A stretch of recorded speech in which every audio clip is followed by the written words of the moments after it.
اعوذ باللہ من الشیطان الرجیم بسم اللہ الرحمن الرحیم الحمد للہ الذی خلق السماوات والارض وجعل الظلمات والنور ثم الذین کفروا بربهم یعدلون الصلاة والسلام علی اشرف الانبیاء والمرسلین حبیب الہ العالمین ابی القاسم محمد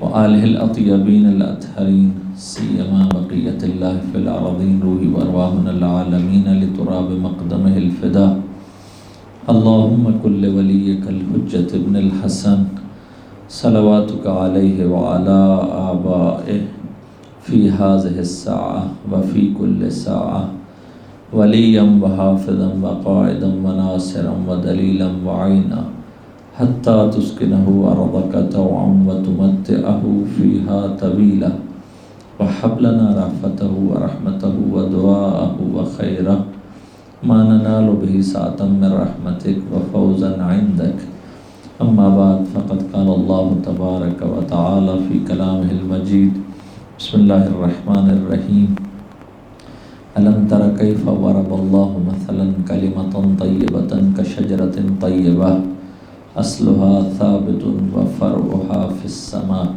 درود بھیجے محمد و آل محمد کی ذوات اقدسہ پر۔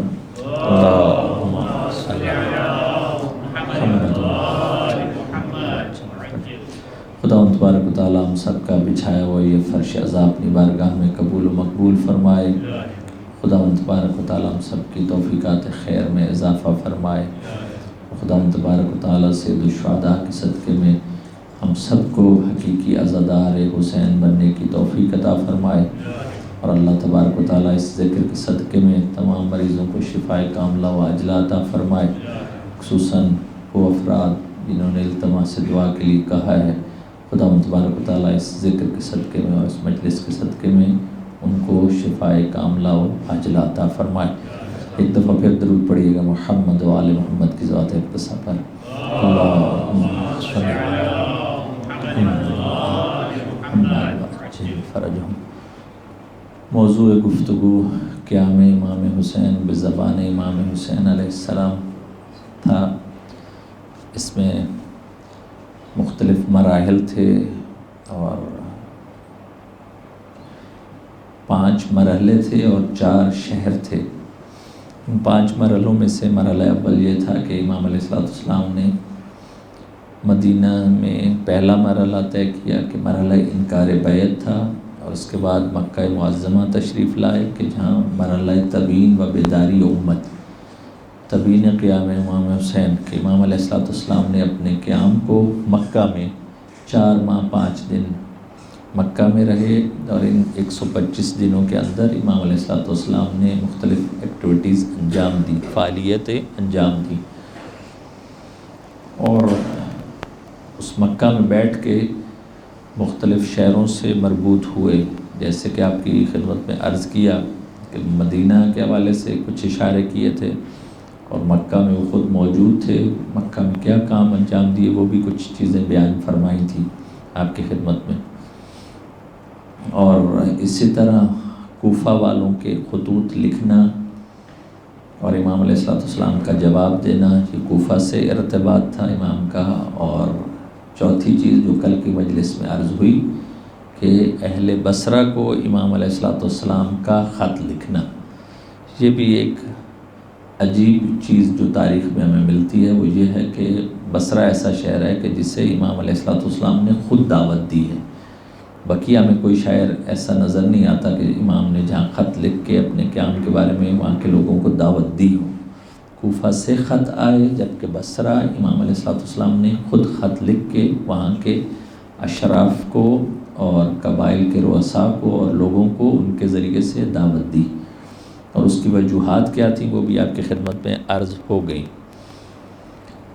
آج کی جو مجلس پڑھنی ہے وہ شروع مجالس میں، جب یہ مجالس عشرہ شروع ہوا تھا آپ کی خدمت میں یہ چیز عرض کی تھی کہ ہمیں 3 نقطوں پر فوکس کرنا ہے۔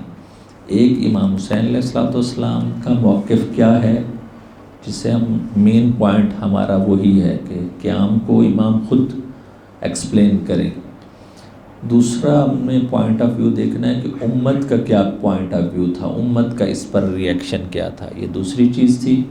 اس میں بھی ہم لوگوں نے جو شہروں کے حوالے سے بات بتائی ہے تو اس سے ہمیں امت کا بھی پتہ چل جاتا ہے کہ کوفہ میں ایک کیا سچویشن تھی، بصرہ میں کیا سچویشن تھی، مدینہ میں کیا تھی اور مکہ میں کیا تھی، یہ بھی کسی حد تک آپ کی خدمت میں عرض کی۔ اور تیسری چیز جو آج عرض کرنی ہے آپ کی خدمت میں وہ یہ ہے کہ حکومت کا کیا ریئیکشن تھا، ایک امام کا کیا موقف تھا، ایک چیز یہ امت کا کیا موقف تھا، دو، اور تیسری چیز حکومت یزید کا کیا موقف تھا، یزیدی پوائنٹ آف ویو کیا تھا اس سارے پروسیس میں، اس سارے عمل میں، جو امام علیہ السلام نے اور جو امت نے کام کیا ہے اس میں حکومت کس جگہ پر کھڑی ہوئی تھی اور حکومت ان واقعات کو کس طرح سے دیکھ رہی تھی اور اس کا کیا ریئیکشن تھا۔ ایک دفعہ پھر درود پڑھیے محمد و آل محمد کی ذات اقتسا پر۔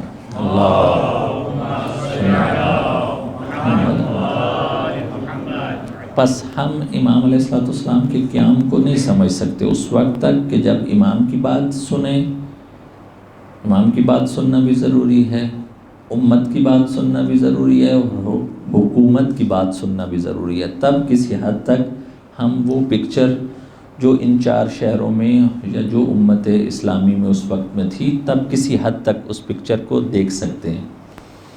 اگرچہ آپ کی خدمت میں یہ بھی عرض کیا کہ ہم کوشش کر رہے ہیں کہ وہ چیزیں جو کم بیان ہوتی ہیں وہ اس کو بیان کیا جائے، ایسا نہیں ہے کہ سارے اینگل سے ہم ابھی گفتگو کر رہے ہیں، نہیں، ٹائم بھی اتنا نہیں ہوتا ہے اور مجلس کا ایک خاص ماحول ہوتا ہے، خاص تقاضے ہوتے ہیں، اس کو بھی مد نظر رکھنا ہوتا ہے۔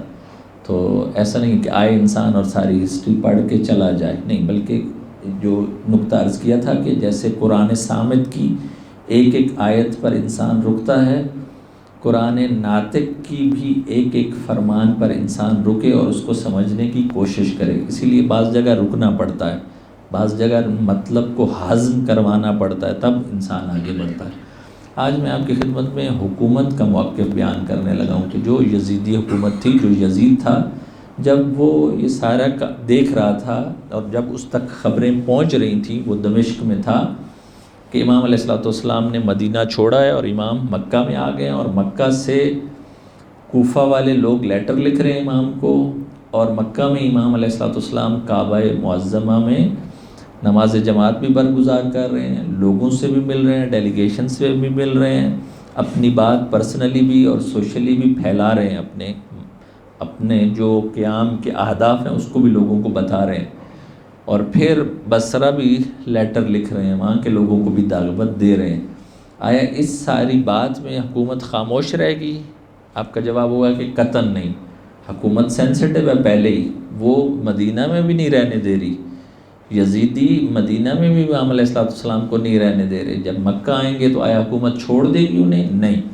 اب حکومت یزید کی جو نئی نئی حکومت تھی، اس نے کیا ریئیکٹ کیا ہے وہ آپ کی خدمت میں عرض کروں گا۔ پہلا ریئیکشن جو یزیدیوں نے لیا اور یزید نے لیا ہے، وہ مدینے کا جو والی تھا اور گورنر تھا ولید، اس کو تبدیل کر دیا۔ اگرچہ امام مدینہ سے نکل آئے تھے، اب مکہ میں تھے، لیکن یزید کی طرف سے والی مدینہ کو فوری تبدیل کیا گیا۔ کیوں؟ کیونکہ اس کا موقف یہ تھا کہ امیر شام والا موقف تھا، ولید کا موقف بالکل امیر شام والا تھا۔ موقف جب کہہ رہا ہوں تو اس کا مطلب ہے اس کی نظر، پوائنٹ آف ویو، اس کی رائے۔ امیر شام کی یہ رائے تھی کہ امام حسین علیہ السلام کو مارا نہ جائے، جنگ نہ کی جائے۔ ولید کا بھی یہ موقف تھا کہ ہم اس سے اتنا آسان نہیں ہے حسین کو مارنا، اور اگر مار بھی دیں پھر ہضم نہیں کر سکیں گے ہم۔ یہ ولید کا موقف بھی امیر شام والا تھا، اسی لیے ولید نے کچھ آپ کو جو نرمی تاریخ میں دکھائی دیتی ہے وہ دکھائی، اور مروان جو اس وقت تھا اس کی طرف سے سختی تھی، ولید کی طرف سے وہ سختی نہیں تھی، اگرچہ تھی وہ۔ ایسا نہ سمجھیے گا کہ ولید کوئی اہل بیت کا کوئی عاشق تھا یا اس کے دل میں کچھ محبت تھی، نہیں، ایسی بات نہیں تھی۔ اس کا موقف یہ تھا، اس کی رائے یہ تھی کہ مدینہ میں یہ جنگ اس کے ولی عہد، اس کے والی کے زمانے میں جب وہ والی تھا مدینہ کا، اس کے زمانے میں کوئی ایسا اقدام نہ ہو کہ پھر یہ جو دھبا ہے اس تاریخ میں اس کے نام سے لکھا جائے. اس لیے وہ نہیں چاہتا تھا کہ میرے ہی زمانے میں امام حسین علیہ السلام کو مدینہ میں ہی مروا دیا جائے. یزید کی یہی خواہش تھی، مروان کی بھی یہی خواہش تھی، لیکن یہ خواہش وہ عملی جامہ وہ لوگ نہیں پہنا سکے. بس پہلا کام جو کیا وہ یہ کیا یزید نے کہ مدینہ کے گورنر کو فوری طور پر ہٹا دیا گیا، اور اس کی جگہ جو مکہ کا گورنر تھا عمرو ابن سعید ابن عاص، اس کو کہا گیا کہ آپ مکہ کے بھی گورنر ہو اور اس کے بعد اب تم مدینہ کے بھی ہو، 2 شہر تمہارے کنٹرول میں ہیں. یہ ہوتا تھا جس طرح ابن زیاد کے بارے میں بتایا کہ ابن زیاد پہلے بصرہ کا گورنر تھا، جب مشکل آئی تو اس کو کوفے کا بھی بنا دیا. تم بصرہ کے بھی ہو لیکن ابھی حالات کوفے کے زیادہ خراب ہیں، اس لیے تم کوفے میں جاؤ اور مسلم ابن عقیل کی تحریک کو دبا دو، مار دو. بس فوری طور پر وہ بصرہ سے اٹھا اور کوفہ چلا گیا. یہاں بھی ایسا ہوا کہ امام حسین علیہ السلام مکہ میں ہیں اور مکہ کا جو گورنر ہے اس کا نام ہے عمرو ابن سعید ابن عاص. اس کو کہا گیا ہے کہ آپ مدینہ کے بھی اب آپ گورنر ہیں، مکہ کے بھی ہیں اور مدینہ کے بھی ہیں. فوری طور پر ولید کو ہٹا دیا گیا. بس پہلا ری ایکشن جو یزید کی طرف سے ہوا وہ یہ تھا. دوسرا ری ایکشن جو یزید کی طرف سے ہمیں نظر آتا ہے وہ یہ ہے کہ یزید نے لیٹر لکھا ہے. کسے؟ عبداللہ ابن عباس کو. جناب عبداللہ ابن عباس کو لیٹر لکھا ہے. وہ لیٹر آپ کی خدمت میں عرض کرتا ہوں. آپ درود پڑھیے محمد و آل محمد کی ذات اقتصا پر. اللہ صلی محمد. آپ کے ذہن میں یہ رہے کہ لیٹر کون لکھ رہا ہے؟ یزید. کہاں ہے؟ دمشق میں. کس کو؟ جناب عبداللہ ابن عباس کو. لیٹر کس لیے لکھ رہا ہے؟ کہ اس کو تھا کہ عبداللہ ابن عباس اب بنی ہاشم کے بڑے یہ ہیں کسی حد تک، اور ان کا صحابی رسول ہیں، ان کا ایک علمی مقام ہے، اور یہ امام حسین علیہ السلام پر ایک خاص تاثیر رکھتے ہیں، اور یہ امام حسین علیہ السلام کو سمجھائیں کہ وہ یزید کے خلاف قیام نہ کریں. بس جو یزید لیٹر لکھ رہا ہے جناب عبداللہ ابن عباس کے نام لکھ رہا ہے. وہ لیٹر ہے کیا؟ اس کا ٹیکسٹ کیا ہے؟ وہ مختصر آپ کی خدمت میں عرض کرتا ہوں کہ یزید یہ لکھتا ہے کہ جناب عبداللہ ابن عباس سے یہ کہتا ہے کہ یہ جو آپ کے کزن ہیں یعنی حسین ابن علی، ویسے تو کزن نہیں بنتے، کزن کے بیٹے بنتے ہیں. امیر المومنین کزن تھے حضرت عبداللہ ابن عباس کے، امیر المومنین کزن تھے. یہ کزن کے بیٹے بنتے ہیں یعنی چچا رشتے میں بنتے ہیں. وہ لکھتا ہے یزید کہ یہ جو آپ کے کزن ہیں یہ اور عبداللہ ابن زبیر، یہ دونوں انہوں نے میری بیعت نہیں کی ہے اور یہ مکہ میں چلے گئے ہیں، اور مکہ میں جا کے کیا کہہ رہے ہیں، کیا کر رہے ہیں؟ وہ کہہ رہے ہیں کہ فتنہ برپا کر رہے ہیں اور اس فتنے کی وجہ سے انہی کو نقصان ہوگا. یزید لکھتا ہے کہ یہ جو ابن زبیر ہیں ان کو تو میں دیکھ لوں گا اور ان کو نابود کر دوں گا، ان کو تو میں تلوار سے اڑا دوں گا، لیکن جو تمہارے کزن ہیں یعنی امام حسین علیہ السلام، میں یہ مناسب سمجھتا ہوں کہ میں تمہیں بتاؤں اور تم جاؤ ان کے پاس اور جا کر ان کو سمجھاؤ کہ میری حکومت کے خلاف قیام نہ کریں. اور آگے کیا لکھتا ہے یزید جناب عبداللہ ابن عباس کو کہ آپ بنی ہاشم میں اب آپ بڑے ہیں، آپ پیشوا ہیں. یہ بھی طریقہ ہوتا ہے، دیکھیے نا، ایک کو کسی کو بھیجا جا رہا ہے تو اس کو کیا کہ آپ لوگ کہتے ہیں بٹر لگانا. یہ یزید بٹر لگا رہا ہے جناب عبداللہ ابن عباس کو.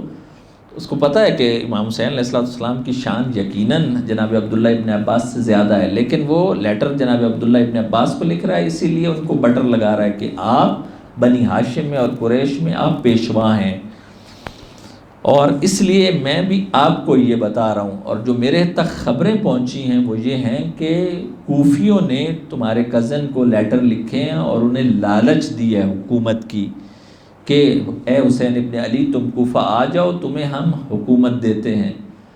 تو یزید لکھتا ہے جناب عبداللہ ابن عباس کو کہ ان کو سمجھائیے کہ ایسا کام نہ کرو کہ جس کی وجہ سے امت میں تفرقہ آئے، امت میں فتنہ ہو. اور آخر پر یہ کہتا ہے کہ اس فتنے سے اور اس تفرقے سے روکنے کے لیے میں حاضر ہوں، جو حسین ابن علی جتنے پیسے قبول کریں میں دینے کے لیے تیار ہوں، لیکن وہ وڈرا کریں۔ اور کہتے ہیں کہ وہ اماؤنٹ جو میرے باپ امیر شام نے، معاویہ ابن ابی سفیان نے امام حسن علیہ السلام کے زمانے میں صلح حسن میں آپس میں دونوں نے طے کی تھی، میں حاضر ہوں وہی اماؤنٹ دوں، اور اگر حسین ابن علی چاہتے ہیں کہ اس سے بھی زیادہ لیں تو جناب عبداللہ ابن عباس سے کہتے ہیں کہ آپ ان کو میری گارنٹی دیجئے، میں وہ بھی حاضر ہوں، جتنی وہ اماؤنٹ کہتے ہیں، جتنا پیسہ مانگتے ہیں میں حاضر ہوں کہ وہ بھی دوں، لیکن یہ میری حکومت کے خلاف کھڑے نہ ہوں، اور جتنا جلدی ہو سکے میرا لیٹر پڑھیے اور اس کا جواب مجھے دیجئے۔ یہ یزید ابن معاویہ نے خط لکھا ہے جناب عبداللہ ابن عباس کو کہ جا کے حسین ابن علی کو سمجھاؤ ہماری زبان میں۔ اب اس خط جو ہے اس کے کچھ نکات آپ کی خدمت میں عرض کرتا ہوں جو آپ کو سنایا ابھی، ترجمہ کیا ہے، مفہومی ترجمہ۔ ایک تو یہ آپ کے ذہن میں فوری یہ سوال آیا ہوگا کہ یزید جیسا شخص جو ظالم ہو، فاسق ہو، ستمگر شخص ہو، آیا وہ اس ٹائپ کا لیٹر لکھ سکتا ہے؟ لیٹر کی زبان یزیدی زبان نہیں ہے۔ صحیح، ذہن میں فوراً سوال آئے گا کہ یہ جو زبان ہے یہ سیاسی لوگوں کی زبان ہوتی ہے، امیر شام کی یہ زبان ہے، لیکن یزید ابن معاویہ تو وہ تو کچھ ایسا ظالم، سفاک، ستمگر، وہ کیسے یہ سیاسی چال چلے گا؟ سوال یہ ہے۔ تاریخ اس کا یہ جواب دیتی ہے کہ یہ یزید کی طرف سے نہیں تھا، خط یزید کی طرف سے تھا، لیکن جو پیچھے سے ڈکٹیشن کر رہا تھا وہ یزید کا مشاور تھا، سرجون، کہ جو امیر شام کے زمانے میں بھی امیر شام کا مشاور تھا، جو اس کو سارے پیچھے سے پٹیاں پڑھاتا تھا، اور یزید کے زمانے میں بھی یہی مشاور تھا۔ اس لیے یزید کو یہ کہا کہ تم یہ کام کرو تاکہ تمہارا جو امپریشن ہے ساری امت میں وہ فقط ظالم، سفاک اور ستمگر والا نہ ہو، بلکہ تم یہ لیٹر لکھو، تم کہو کہ میں نہیں چاہتا ہوں کہ فتنہ فساد ہو، میری حکومت کو حسین تسلیم کر لیں، تاکہ یہ بھی چیز امت تک جائے۔ یہ پس پہلی وجہ ہے، پہلا نقطہ یہ ہے کہ خط لکھا گیا ہے، تاریخ میں یہ خط موجود ہے، اور اس کی وجہ یہ ہے کہ یہ یزید کی زبان نہیں ہے، اس کے مشاوران کی یہ زبان ہے۔ دوسری چیز آپ نے توجہ کی ہوگی کہ امام حسین علیہ السلام کو کیا کہا جا رہا ہے کہ آپ فتنے سے پرہیز کریں۔ سب بنی امیہ یہی جملہ کہتے تھے۔ ابن زیاد کوفہ میں حضرت مسلم ابن عقیل کو کیا کہہ رہا ہے؟ سیم یہی کہہ رہا ہے کہ آپ نے کیوں فتنہ کیا ہے۔ حتیٰ امیر شام نے بھی امام حسن علیہ السلام کی شہادت کے بعد جب امام حسین علیہ السلام کو خط لکھا تھا تو یہی جملے تھے کہ اے حسین ابن علی تم فتنہ نہ کرو۔ امام کا آگے سے جواب کیا تھا؟ امام نے فرمایا کہ اس کائنات میں، اس دنیا میں آج کل سب سے بڑا فتنہ تم خود ہو۔ امام نے یہ جواب دیا تھا کہ سب سے بڑے فتنہ گر تم خود ہو، تم سب سے بڑا فتنہ ہو، اور تمہاری حکومت سب سے بڑا فتنہ ہے، اور آج اگر میں تمہارے خلاف قیام نہیں کر رہا ہوں تو اس پر اللہ تبارک و تعالیٰ سے میں استغفار کا طلبگار ہوں۔ اس کا مطلب یہ سارے فتنہ گر دوسرے کو فتنہ گر سمجھتے ہیں، اور تھا بھی ایسے ہی، بنو امیہ والے سارے خود فتنہ گر تھے، جبکہ یہ امام حسین علیہ السلام کو فتنے سے تعبیر کر رہے تھے۔ یہ دوسری چیز۔ اور تیسری چیز آپ نے دیکھا ہوگا کہ ہمیشہ جو بھی بڑا ہوگا، جو بھی سفاک ہوگا، جو بھی بڑا پولیٹیشین ہوگا، وہ کیا کرتا ہے؟ اس کے پاس دو آپشن ہوتی ہیں کہ یا لالچ دے یا تھریٹ کرے، یا پیسے کے ذریعے سے گرانے کی کوشش کرے گا، یا اگر پیسہ قبول نہیں ہے تو پھر کیا کرے گا؟ مروا دے گا۔ یہی دو کام ہے، اس سے زیادہ کچھ نہیں کر سکتے۔ تو جس طرح یہ یزید کا دادا ابو سفیان، اس نے اس وقت رسول اللہ صلی اللہ علیہ وآلہ وسلم کو آفر کی تھی، حضرت ابو طالب کے توسط سے کہا تھا کہ جتنا جاؤ کہ اپنے بھتیجے کو کہو کہ جتنا پیسہ لینا ہے ہم پیسہ دیں گے، اگر کسی اچھی خاتون، خوبصورت خاتون سے شادی کرنی ہے وہ بھی کروائیں گے، جو مکان ہے، محل ہے وہ بھی دیں گے، لیکن تم اسلام کا پیغام بتانا چھوڑ دو۔ جب حضرت ابو طالب علیہ السلام نے یہ امیر شام کے باپ کا پیغام رسول اللہ کو پہنچایا تھا تو رسول اللہ کا کیا جواب تھا؟ ہم بچپن میں بھی ان کلاسوں میں پڑھتے تھے۔ رسول اللہ نے فرمایا کہ اگر تم میرے دائیں ہاتھ پر سورج رکھ دو، میرے بائیں ہاتھ پر چاند رکھ دو، پھر بھی میں اسلام کی تبلیغ سے پیچھے ہٹنے کے لیے تیار نہیں ہوں۔ اس کا مطلب کیا ہے؟ ہمیشہ سے ان کا یہ وتیرہ رہا ہے کہ پیسے کے ذریعے خرید لو. نہ رسول اللہ پیسے کے ذریعے بک سکتے ہیں، نہ آل رسول پیسے کے ذریعے بک سکتی ہے. توجہ فرمائی. رسول اللہ کی سیرت کو ہی امام حسین علیہ السلام فالو کر رہے تھے. یہ بھی کہہ رہا تھا کہ جتنا پیسہ لینا ہے، جناب عبداللہ ابن عباس کو یہ کہہ رہا تھا کہ تم حسین ابن علی کو کہو کہ جتنا پیسہ چاہیے ہم دیں گے، اور اگر ان کی بھی جو آفر ہے وہ بھی اگر دیں جتنے پیسے کی، وہ بھی ہم قبول کرنے کے لیے تیار ہیں، اور تم میری گارنٹی دے دو. تو دیکھا آپ لوگوں نے کہ ہمیشہ استعمار ایسا کرے گا کہ آپ کو یا پیسے سے خریدے گا، یا اگر آپ پیسے سے نہیں بکیں گے تو پھر آپ کو مروا دے گا. یہ دو ہی ہتھیار ہیں. تو یہ اس کی طرف توجہ رہے. ایک دفعہ درود پڑھیے محمد و آل محمد کی ذات اقتصاد. اللہ صلی علی محمد.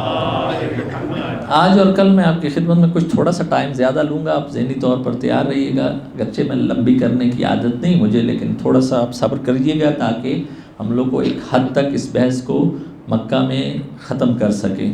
آج اور کل اس یزید کے لیٹر پر جو جناب عبداللہ ابن عباس کو لکھا گیا، جناب عبداللہ ابن عباس نے جواب دیا، اس لیٹر کا جواب دیا. کہا کہ تمہارا لیٹر میرے تک پہنچا ہے اور اس میں تم نے دو افراد کے بارے میں کہا ہے، ایک عبداللہ ابن زبیر کے بارے میں اور ایک حسین ابن علی کے بارے میں. تو عبداللہ ابن زبیر کے بارے میں یہ عبداللہ ابن عباس یزید کو لکھ رہے ہیں کہ ان کی نہ میں کوئی گارنٹی دیتا ہوں، نہ میرا ان کے ساتھ کچھ ایسا اچھا واسطہ ہے، اچھا تعلق ہے، اور میں یہ دیکھتا ہوں کہ وہ اپنے دل میں ہمارے لیے کینہ رکھتے ہیں. تو عبداللہ ابن زبیر کو اگر تم نے مروانا ہے، جو کچھ کرنا ہے تم خود جو چاہو کرو. یہ جناب عبداللہ ابن عباس کہہ رہے ہیں یزید کو کہ عبداللہ ابن زبیر کے ساتھ جو کرنا ہے کرو، میرا اس سے کوئی تعلق نہیں. لیکن جو تم حسین ابن علی کے حوالے سے کہہ رہے ہو تو یہ کیا ہے، میں نے ان سے خود پوچھا ہے کہ انہوں نے مدینہ کیوں چھوڑا ہے. تو حسین ابن علی نے مجھے یہ بتایا ہے کہ جو تمہارے یعنی یزید کے جو گورنر تھے وہاں اور جو حواری تھے، انہوں نے مجھے مجبور کیا ہے کہ مدینہ چھوڑوں اور بیت اللہ کے پناہ میں آ جاؤں، خدا تبارک و تعالیٰ کے گھر کی پناہ لے لوں. اس لیے وہ مدینہ سے مکہ آئے ہیں. اور آگے یہ کہتا ہے کہ جو تم نے کہا ہے کہ تم حسین ابن علی سے بات کرو، تو ٹھیک ہے. عبداللہ ابن عباس کہتے ہیں کہ میں حسین ابن علی سے بات کروں گا، اور ہر وہ چیز کہ جو امت میں فتنے سے بچا سکے انہیں بھی اور لوگوں کو بھی، اور جو لوگوں کے قتل سے محفوظ رکھ سکے، اس کے بارے میں ضرور حسین ابن علی سے بات کروں گا. اور آخر پر یزید کو نصیحت کرتے ہیں. کون؟ جناب عبداللہ ابن عباس کہ اے یزید تو بھی خدا سے ڈر، تو بھی خدا سے ڈر. ایسا نہ ہو کہ تو جو لوگوں کے لیے کنواں کھود رہا ہے تو خود اس میں گر جائے. اور تجھے میں یہ نصیحت کرتا ہوں کہ تو قرآن کی تلاوت کیا کر، سنت نبوی صلی اللہ علیہ وآلہ وسلم کو سیکھ، اور یہ اللہ جو تو کرتا ہے اور ساری جگہ پر مشہور ہے، تو اس وجہ سے اس کو چھوڑ دے. اور یہ دنیا جو ہے وہ بہت عارضی ہے، اپنے لیے اسباب آخرت کو فراہم کر، اور اگر ایسا نہیں کرے گا تو نابود ہو جائے گا. والسلام. یہ جوابی خط لکھا ہے جناب عبداللہ ابن عباس نے. بس یہ دو چیزیں آپ کی خدمت میں عرض کی کہ حکومت کا، یزیدی حکومت کا ریئیکشن کیا تھا امام کی ایکٹیویٹیز پر مکہ میں. پہلی چیز یہ تھی کہ انہوں نے مدینے کا گورنر اور والی کو تبدیل کر دیا تھا، کہ امام حسین علیہ السلام کے ساتھ کیوں نرم رویہ برتا ہے ان کے بقول. اور دوسرا یہ یزید نے لیٹر لکھا جناب عبداللہ ابن عباس کو کہ جا کے حسین کو سمجھاؤ اور ان کو کہو کہ ہم آفر کرنے کے لیے، دینے کے لیے تیار ہیں، جو بھی آفر قبول کرتے ہیں وہ ہم دیں گے. اور جناب عبداللہ ابن عباس کا اس پر جواب. تیسرا ریئیکشن یزید کا، یزید نے فقط عبداللہ ابن عباس کو لیٹر نہیں لکھا. ایک لیٹر ہمیں تاریخ میں ملتا ہے کہ یزید نے مدینہ کے بنی ہاشم کے نام لکھا ہے اور قریش کے نام بھی لیٹر لکھا ہے. کیوں؟ اس کو ڈر تھا کہ یہ نہ ہو کہ مدینہ میں جو بنی ہاشم ہیں یہ لوگ سارے کھڑے ہو جائیں میری حکومت کے خلاف. اگرچہ امام حسین علیہ السلام مکہ میں ہیں، اگرچہ آپ لوگ یہ سن چکے ہیں کہ امام کا ساتھ بنی ہاشم بھی سارے نہیں دے رہے، سلیکٹڈ لوگ دے رہے ہیں، لیکن اس کو پھر بھی ڈر تھا کہ ایسا نہ ہو کہ حسین مکہ میں چلے گئے، مکہ میں وہ قیام کو شروع کریں اور مدینہ میں جو بنی ہاشم ان کا ساتھ نہیں دے رہے وہ پیچھے سے میری حکومت کے خلاف کھڑے ہو جائیں. صحیح، اس کو ڈر تھا اس بات کا. اس لیے اس نے دمشق سے بیٹھ کر، شام سے بیٹھ کر مدینہ کے قریش جو بڑے بڑے لوگ تھے، ان 4 کے علاوہ، 4 جو عبادلہ اربع، ان کے علاوہ دوسروں کو لیٹر لکھا جو سیکنڈ اور تھرڈ لیول پر تھے، کہ یہ نہ ہو کہ یہ مدینہ میں میری حکومت کے خلاف کھڑے ہو جائیں، پھر میرا سنبھلنا مشکل ہو جائے گا۔ یہ لیٹر کیا ہے؟ یہ لیٹر بھی شعر لکھے ہیں جس میں تھریٹ کیا گیا ہے کہ اگر ایسا نہ ہو میں سنوں کہ تم لوگ مدینہ میں میری حکومت کے خلاف کھڑے ہو گئے ہو، اگر ایسا ہوا تو میں تمہیں چھوڑوں گا نہیں۔ یہ یزید لکھتا ہے قریش اور بنی ہاشم والوں کو۔ اور یہی خط، ایک اور خط بھی بتایا گیا تاریخ میں، یہ اور وہ ملا کے بنی ہاشم والے مدینہ سے امام حسین علیہ السلام کو فارورڈ کر دیتے ہیں، جیسے کمپیوٹر میں آپ چیز فارورڈ کرتے ہیں نا، وہ بھی ایسے ان لوگوں نے کیا کہ جو ان پاس مدینہ میں آیا تھا یہ انہوں نے امام حسین علیہ السلام کو مکہ بھجوا دیا کہ یہ لیٹر یزید کی طرف سے آیا ہے۔ امام علیہ السلام کا اس پر کیا ری ایکشن تھا؟ ایک آیت لکھی قرآن کی امام نے اس کے جواب میں، بسم اللہ الرحمن الرحیم، وَإِن كَذَّبُوكَ فَقُلْ لِي عَمَلِي وَلَكُمْ عَمَلُكُمْ أَنْتُمْ بَرِيئُونَ مِمَّا أَعْمَلُ وَأَنَا بَرِيءٌ مِمَّا تَعْمَلُونَ۔ کیا ہے کہ یہ آیت ہے رسول اللہ صلی اللہ علیہ وآلہ وسلم کے حوالے سے ان کے دشمنوں کو کہ اے رسول اگر یہ آپ کو جھٹلائیں تو آپ ان سے کہہ دیجئے، ان کو جواب دے دیجئے، مشرکوں کو، منافقوں کو کیا جواب دے دیجئے کہ میرا عمل میرے ساتھ، تمہارا عمل تمہارے ساتھ، تم مجھ سے بیزار ہو، میں تم سے بیزار ہوں۔ اس کا مطلب یہ ہوتا ہے کہ کوئی صلح و صفائی والی بات نہیں ہے، ختم، خلاص۔ صحیح، یہ امام حسین علیہ السلام کا ری ایکشن تھا کہ جو یزید نے لیٹر لکھا تھا قریش اور بنی ہاشم کو اور ایک امام علیہ السلام کو یہ ملتا ہے، تو انہوں نے آگے بھیجا، مدینہ سے مکہ بھیج دیا۔ اس کے ری ایکشن میں امام علیہ السلام نے یہ آیت لکھی۔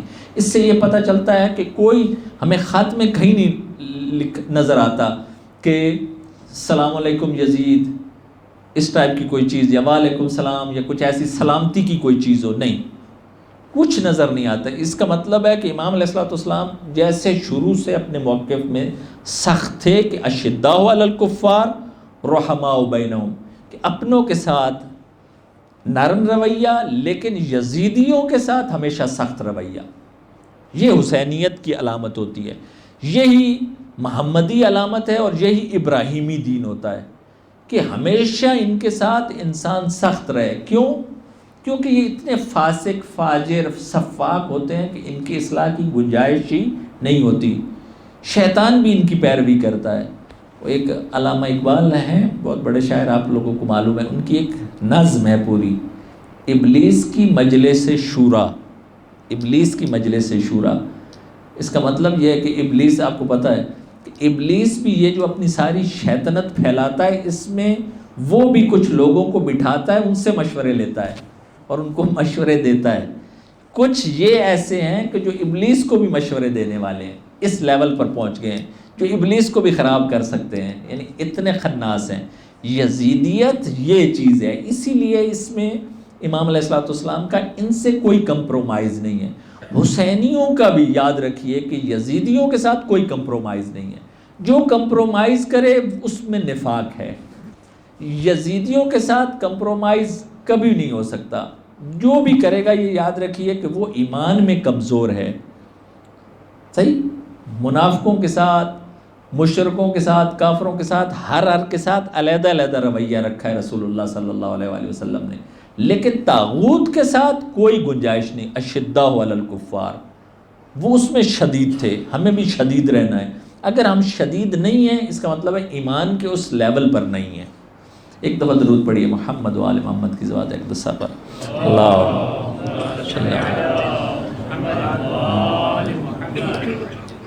چوتھا موقف جو یزید کا تھا کہ یزید نے، ابھی بتا رہا ہوں کہ حکومت کا کیا موقف تھا، کہ وہ ان لوگوں نے امام علیہ السلام کی ایکٹیویٹیز پر کیا کیا قیام کیا ہے۔ بس چوتھی چیز یہ کی کہ جو مکہ کا گورنر تھا، آپ کو پہلے بتایا کہ اس کو مدینہ بھی اس کے سپرد کر دیا۔ اب یہ جو مکہ کا گورنر تھا اپنے عمرو ابن سعید ابن عاص، اس نے بھی دیکھا کہ حسین علیہ السلام مکہ میں ہیں اور آہستہ آہستہ اپنے قیام کو لوگوں کو بتا رہے ہیں، اور لوگ بھی مختلف جگہوں سے ملنے آ رہے ہیں، اور جو حج کے لیے لوگ آئے ہوئے تھے مختلف جگہوں سے، مختلف شہروں سے، وہ بھی امام حسین علیہ السلام کو مل رہے ہیں۔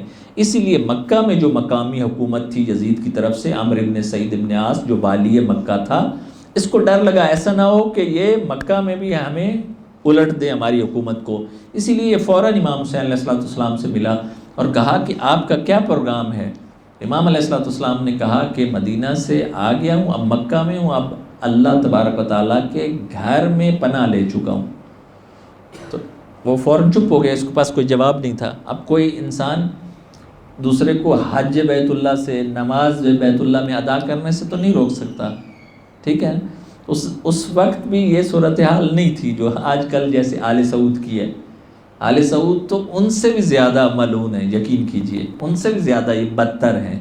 جس نے تاریخ پڑھی ہے نا، وہ کہتا ہے کہ یہ جو کئی کام ہیں جو یزیدیوں سے بڑھ کے جو آج کل ہم دیکھتے ہیں ہو رہے ہیں اور اسلام کے نام پر ہو رہے ہیں، یہ حقیقت ہے۔ جو تاریخ پڑھے گا وہ بغیر تعصب کے، چاہے سنی ہو چاہے شیعہ ہو، وہ فوراً کہے گا کہ کچھ کام ایسے ہیں۔ مجھے یاد آ گیا مولانا اسحاق صاحب کا جملہ، اہل سنت تھے لیکن بہت حریت والے انسان، بہت صاف انسان تھے، خود میں ان سے ملا تھا جا کے، مجھے یاد ہے، لیکن بہت صاف انسان تھا، واقعاً انصاف والا بندہ تھا، اگرچہ اختلاف نظر اپنی جگہ، لیکن یہ بات بعض حکام کے انہوں نے نام لیے، انہوں نے کہا میں نے جو تاریخ پڑھی ہے ہمارے سامنے، انہوں نے کہا میں دیکھتا ہوں یہ آج والے یزید سے بدتر ہے، یہ ان کے جملے تھے۔ انہوں نے کہا آج کل والے بعض نام لیے، اب نام لینا مناسب نہیں شاید، یہ یزید سے بھی بدتر ہے۔ تو یہ صورتحال جو ہے ہم لوگوں کو نظر آتی ہے، آج جو تاریخ پڑھتا ہے اس کو پتہ چل جاتا ہے کہ یہ یزیدی کس لیول کا ہے، تو اس کو فوراً یہ پکچر اس پر واضح ہو جاتی ہے۔ بس اب آخری جو چیز نقطہ عرض کرنا ہے کہ جیسے اس کو مکہ کے گورنر کو یہ پتہ چلا کہ یہ اب مکہ میں ہیں، اور اس طرف سے مدینہ کے گورنر کو بھی ہٹا دیا گیا تھا، اور مکہ کے یہ عمرو بن سعید بن عاص کو مدینہ کی گورنری بھی دے دی گئی تھی۔ اس کو یہ ڈر تھا کہ یہ نہ ہو کہ وہ مدینہ میں کوئی کھڑے ہو جائیں لوگ، تو میرے پاس یہ بھی شہر ہے وہ بھی شہر ہے، دو شہر ہیں، کیسے کنٹرول کروں گا؟ بس اس نے یہ ڈیسائیڈ کیا کہ میں فوری طور پر مدینہ جاتا ہوں، وہاں اپنا پریشر ڈال کے دوبارہ مکہ میں آ جاؤں گا، حسین ابن علی مکہ میں۔ اب یہ جو گورنر تھا مکہ کا، یہ فوری مدینہ میں گیا اور منبر رسول پر گیا، عمرو بن سعید بن عاص، اور منبر رسول پر جا کے میری طرف دیکھیے گا، اس نے تاریخ یہ بتاتی ہے کہ لال امامہ، سرخ ریڈ جو ہے، لال ابا، لال قبا اور لال کپڑے پہنے ہوئے تھے، ریڈ سرخ، صحیح۔ لوگوں نے جب یہ دیکھا کہ ایسا کبھی کسی نے ڈریس نہیں پہنا تھا، لوگوں کے لیے بھی تعجب تھا کہ یہ ایک ابھی نیا والی آیا ہے اور اس نے ایسا ڈریس پہنا ہوا ہے۔ یہ منبر رسول پر گیا، ڈریس اس کا ایسا تھا، گیا اور جا کر بیٹھ کے آنکھیں بند کر لی ہوں۔ اب سارے لوگ دیکھ رہے ہیں، وہ آنکھیں بند کر کے منبر رسول پر بیٹھا ہوا ہے۔ تھوڑی دیر بعد جب آنکھیں اس نے کھولیں تو لوگ سارے یوں دیکھ رہے تھے۔ اس نے لوگوں سے کہا کہ تم مجھے یوں کیوں دیکھ رہے ہو، ایسے جیسے تم مجھے مارنے لگے ہو۔ لوگوں نے آگے سے کہا کہ تمہاری حالت ہی ایسی ہے، تم نے جو ڈریس پہنا ہوا ہے تمہاری شان کے مطابق بھی نہیں ہے، اور جو تم حرکت کر رہے ہو، جو ایسے مسخرہ کر رہے ہو، مستی کر رہے ہو، کیا کر رہے ہو؟ پھر اس نے خطبہ دیا۔ اس خطبے میں اس نے، آپ کو تعجب ہوگا کہ اس نے کرنے کیا آیا تھا، تاکہ مدینہ کے لوگوں کو دبائے، لیکن مدینہ کے لوگوں کا جب ریاکشن دیکھا تو اس کو پتہ چل گیا کہ یہ اتنی جلدی میری بات ماننے والے نہیں ہیں۔ مدینہ کیونکہ مدینہ تو الرسول تھا، اس کا ایک خاص تقدس تھا، لوگ بھی اتنی جلدی قابو میں نہیں آنے والے تھے۔ لوگ بڑے بڑے خلفاء کے قابو میں نہیں آئے مدینہ والے، کیونکہ مدینہ میں ہر بندہ بہت بڑا مجتہد تھا، بہت بڑا فقیہ تھا، بہت بڑا محدث ہوتا تھا، صحیح۔ اس ٹائم اصحاب بھی اگر زندہ تھے تو وہ بھی، ان کی بھی ایک حیثیت تھی، تابعین بھی تھے، ان کی بھی ایک حیثیت تھی۔ اسی لیے یہ بندہ باہر سے آ کے چاہے گورنر ہو ایسا مسخرہ کرے گا تو لوگ بھی آگے سے ریئیکٹ کریں گے۔ اس نے کہا کہ تم سمجھ رہے ہو کہ میں تمہیں چھوڑ دوں گا، میں تمہیں چھوڑوں گا نہیں، اور جو ابھی تک تمہیں پہلے والے گورنر نے پیار دیا، میں وہ بندہ نہیں ہوں، میں ایسا بندہ ہوں کہ اگر کچھ تم لوگوں نے کیا تو تمہیں ستیہ ناش کر دوں گا، اڑا دوں گا میں۔ اور اس کے بعد اس نے عبداللہ ابن زبیر کے بارے میں کہا کہ وہ عبداللہ ابن زبیر مکہ میں ہے، اگر وہ کعبہ کے ساتھ بھی ہوا، لپٹا ہوا اور کعبہ کے اندر بھی ہوا، تب بھی ہم کعبہ کو بھی جلا دیں گے اس کو مارنے کے لیے۔ یہ جملے کون کہہ رہا ہے؟ گورنر کہہ رہا ہے مدینے کا، کس کے سامنے کہہ رہا ہے؟ مدینۃ الرسول میں بیٹھے ہوئے تابعین اور صحابہ کے سامنے۔ تو لوگوں نے جب یہ دیکھا، لوگوں نے کہا یہ تو کام خراب ہے۔ پھر رکا، امام حسین علیہ السلام کے حوالے سے کوئی بات نہیں کی، کیونکہ اس کو تھا کہ ابھی اگر عبداللہ ابن زبیر کے حوالے سے بھی بات کی اور حسین ابن علی کے بارے میں بات کی تو جو دونوں اس کے سپورٹر بیٹھے ہیں ہو سکتا ہے ابھی سے فوری ریئیکٹ کریں اور مجھے مارنے لگ جائیں۔ تو پھر اس نے جو امام حسین علیہ السلام کے بارے میں بات کرنے انہی کے بارے میں آیا تھا، لیکن کچھ نہ کی۔ آخر پر کیا ہوا کہ تاریخ یہ بتاتی کہ اس کی ناک سے خون آنا شروع ہو گیا، ناک سے خون آنا شروع ہو گیا۔ جب لوگوں نے دیکھا تو لوگوں میں سے ایک بندہ اٹھا، اس ٹائم آپ کو پتہ ہے کہ عربوں میں ابھی بھی رواج ہوتا ہے کہ وہ سر پر امامہ رکھتے ہیں ان کا۔ ایک نے کیا کیا، اپنا امامہ دیا تاکہ یہ خون صاف کرو، تو اس کے امامے سے اس نے خون صاف کیا، اور جیسے خون صاف کیا ایک شخص اٹھا، اس نے کہا کہ میں نے رسول اللہ سے یہ بات سنی ہے کہ ایک ستمگر اور ایک ظالم حکمران ہوگا جو میرے منبر پر بیٹھ کر اس کی ناک سے خون آئے گا اور وہ خون صاف کرے گا، دستار کے ساتھ خون صاف کرے گا۔ اس کا مطلب یہ ہے کہ آئندہ سے امت میں خون بہایا جائے گا اور تو وہ ہے۔ اور اس کے بعد امت نے دیکھا کہ واقعہ کربلا اس کے بعد ہوا ہے، سارے یہ خون جو بہائے گئے ہیں اسی کے بعد بہائے گئے ہیں۔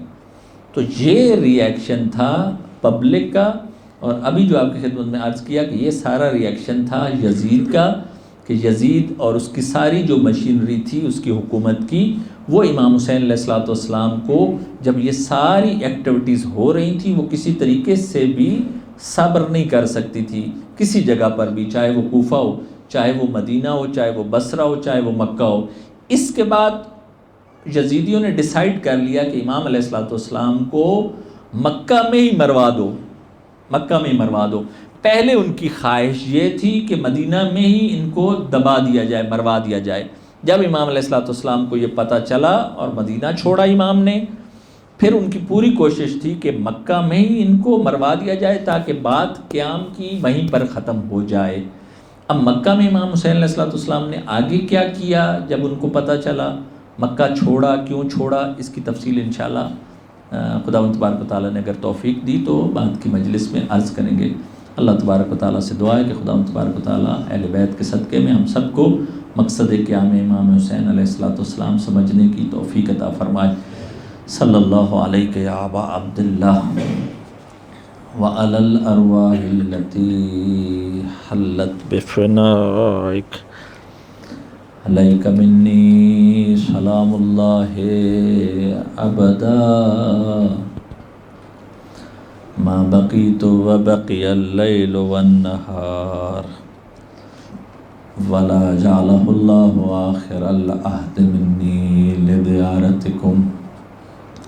السلام علی الحسین وعلی علی ابن الحسین وعلی اولاد الحسین وعلی اصحاب الحسین۔ پھر مل کے السلام علی حسین وعلی علی ابن الحسین وعلی اولاد الحسین وعلی اصحاب الحسین جميعا ورحمۃ اللہ وبرکاتہ۔ شب المزداؤں میں دلوں کو روانہ کیجیے۔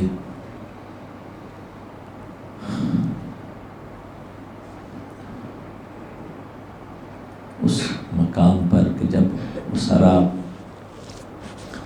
کوفہ سے شام پہنچ چکے ہیں، شام کا بازار ہے اور علی اور زہرا کی بیٹیاں ہیں، خواتین ہیں، بچے ہیں،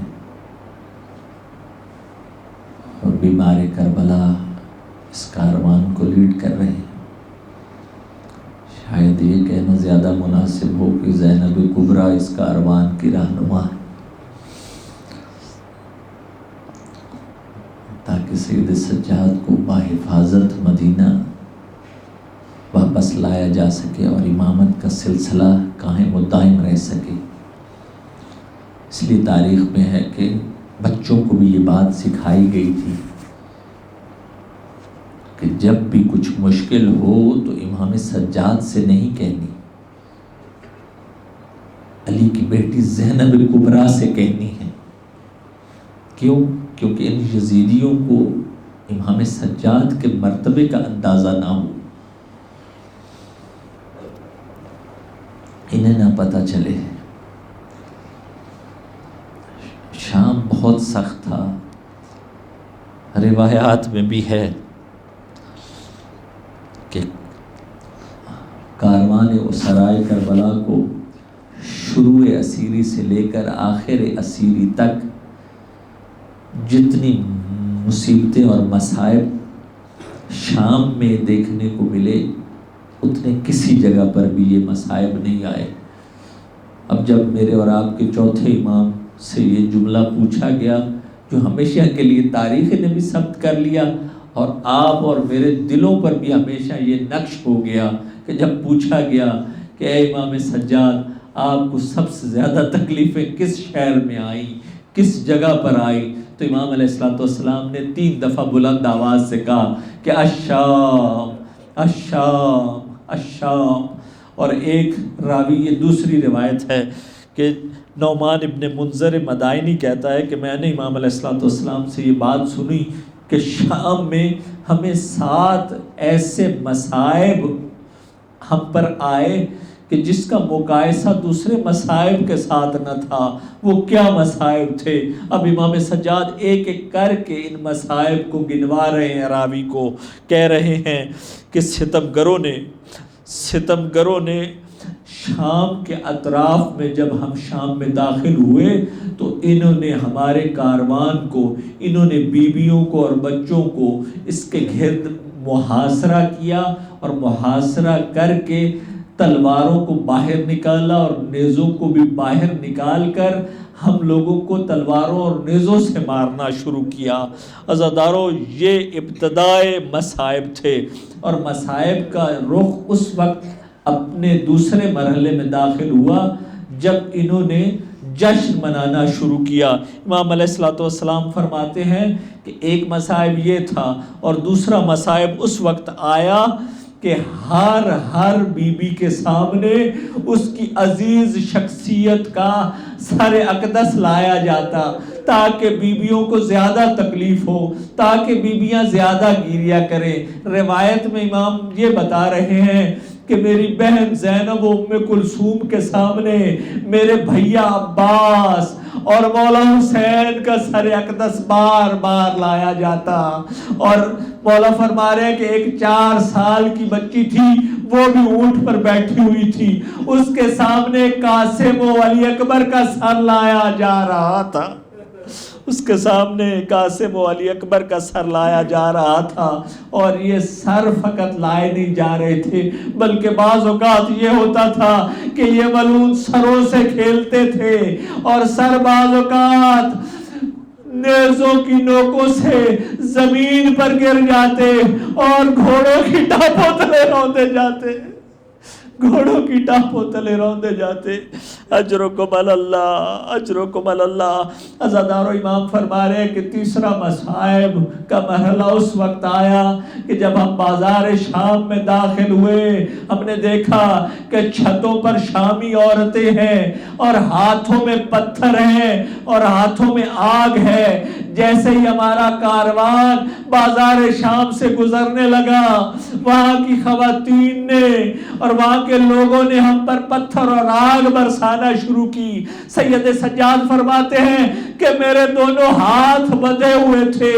ایک مرحلہ وہ آیا کہ جب ایک ملونہ نے آگ کو پھینکا، میرے امامے پر آگ کا شعلہ گرا اور وہ وہیں پر رک گیا۔ میرے کیونکہ ہاتھ بندھے ہوئے تھے، نہ میں اپنے امامے کو اتار سکتا تھا، نہ اپنے سر سے آگ کو دور کر سکتا تھا۔ اب ایک لمحہ وہ آیا کہ جب امامہ بھی جل گیا اور میرا سر بھی جل گیا۔ اجرکم علی اللہ، اجرکم علی اللہ۔ امام فرماتے ہیں چوتھی مصیبت اور چوتھا مصائب ہم پر یہ آیا کہ طلوع خورشید سے لے کر غروب آفتاب تک ہمیں بازار میں پھرایا گیا اور یہ جملے کہے گئے کہ ان کو مار دو، ان کا احترام کسی جگہ پر نہیں لکھا۔ وہ سب قرآن کی آیات جو ہمارے حق میں نازل ہوئی تھی وہ سب بھول گئے، اور منظر یہ تھا کہ ہم سب کو رسیوں سے باندھا گیا تھا، اور پانچواں مرحلہ یہ تھا فقط رسیوں سے باندھا نہیں گیا تھا بلکہ رسیوں سے باندھ کر شام میں یہود و نصارہ کے محلوں سے ہمیں گزارا گیا، ہمیں یہود و نصارہ کے محلوں سے گزارا گیا، اور یہود و نصارہ کو یہ بات کہی گئی کہ یہ وہی باغی ہیں کہ جن کے آباء و اجداد نے تمہارے آباء و اجداد کو قتل کیا تھا، اب جتنا بدلہ لے سکتے ہو ان بیویوں سے اور ان چھوٹے چھوٹے بچوں سے لے لو، جتنے پتھر برسا سکتے ہو، جتنی آگ پھینک سکتے ہو پھینک لو، اجرکم علی اللہ، اجرکم علی اللہ۔ عزادار امام فرماتے ہیں چھٹا مصائب شام میں جو ہمیں آیا وہ یہ تھا کہ ہم سب کو بردہ فروشوں کے بازار میں لے جایا گیا، غلاموں اور کنیزوں کو جہاں بیچا جاتا تھا وہاں ہم سب کو لے جایا گیا۔ اب چھوٹی چھوٹی بچیاں، حسین کی 4 سالہ بچی سب سے زیادہ پریشان ہوئی، شاید اپنے بابا کے سر کی طرف دیکھ کر بہن کیا ہوگا، بابا اسیری تو قبول تھی لیکن ہمیں کنیزی کے لیے نہیں بتایا گیا۔ اجرکم علی اللہ، اجرکم علی اللہ۔ عزادارو ایک آخری جملہ امام فرماتے ہیں ہمیں ان سب مصائب کے بعد شام کے خرابات میں لایا گیا۔ وہ ایسی جگہ تھی جس کی چھت نہیں تھی، رات کو موسم سرد ہوتا تھا، دن کو گرمی پڑتی تھی، ہماری جلد بھی اس کا رنگ بھی تبدیل ہو چکا تھا۔ ایک 4 سال کی بچی تھی عزادارو، یہ وہی خرابات ہے شام کا جس میں یہ 4 سال کی بچی نے اب رونا شروع کیا، مجھے میرے بابا کی زیارت کرنی ہے، مجھے میرے بابا کو دیکھنا ہے۔ اب جب سر اقدس کو لایا گیا اس نے سر کو سینے سے لگایا اور یہ جملے کہنا شروع کیے، بابا بابا آپ نے سکینہ کو تنہا چھوڑ دیا ہے، بابا اس طفل کے دور میں، اس بچگی کے دور میں میری کون کفالت کرے گا؟ سکینہ ٹھہریے، ان مصائب کو برداشت کیجئے۔ اب جب سکینہ برداشت نہ کر سکی، روح نے پرواز کی، غسالے کو غسل کے لیے بلایا گیا۔ عزادارو بی بی زینب بھی تھی، اس غسالے نے پوچھا خاتون نے کہ کیا وجہ ہے، یہ 4 سال کی بچی ہے لیکن اس کے جسم پر جو نشان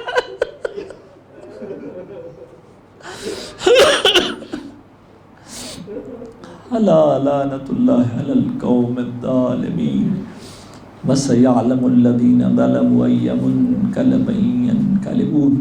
انہی گریان